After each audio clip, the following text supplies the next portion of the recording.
So some time ago I came out to the woods and I made some charred punkwood. I had a nice tin, it was a cookie tin, a Christmas cookie tin, and I had built a fire, and I had put the punkwood that I found around the woods here in the tin and let it smoke out, and had some nice looking punkwood. I put it in my fire kit, my little tin here, and I never got around to using it. I did use a little piece today in demonstration of solar ignition, but I also wanted to show you how I can use quartz and steel to ignite the punkwood and get a fire going as well. So there's my punkwood,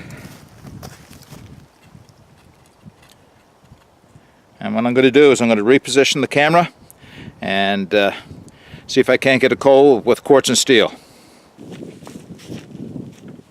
Alright, so my can of punkwood, my quartz, my steel, my tinder bundle consisting of a little bit of birch bark, a little bit of bracken baited in there, some pine needles, and some beech leaves wrapped up in some small spruce pieces. And I'm going to back up the punkwood so when I get it lit I have an extra piece of charred punkwood inside, because my experience with the charred punkwood is that once it's lit it goes through very quickly. Now, the downside to using quartz and steel is the quartz is so fragile, it just chips away, and I end up getting just a pile of little crystal dust inside of my tin, but that's just the nature of working when you don't have actual flint. So let's see what we can do.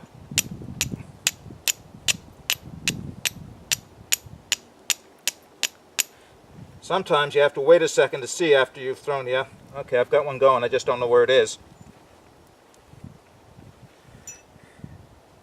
There we go.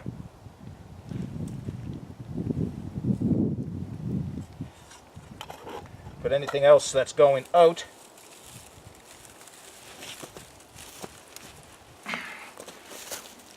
Hopefully you can see it smoking. Now let's see if I can't get this blown into flames.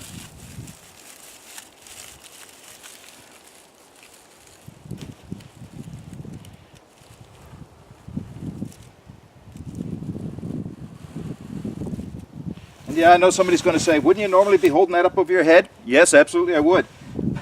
I'm trying to work within the frame of the camera. And it's lit. Turn it upside down slowly so I don't lose anything.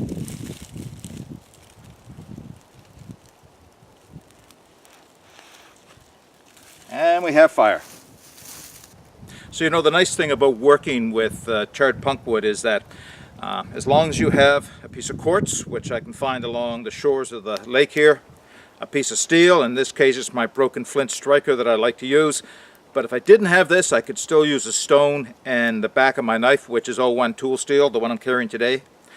I have my little tin, and it's a never-ending resource really. All I have to do is find some more punkwood, and once I get some punkwood I add it to what I've already got inside the tin.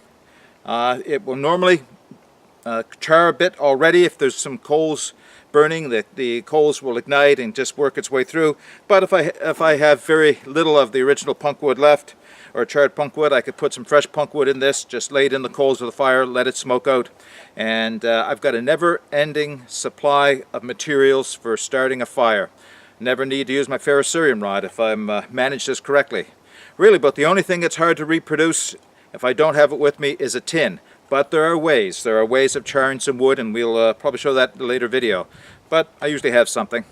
And yeah, so punkwood, charred punkwood, piece of quartz, and a file. That's all I need to start a fire. If you've enjoyed this video, if you've learned anything, why not share it with the people who may enjoy it? Subscribe to my channel.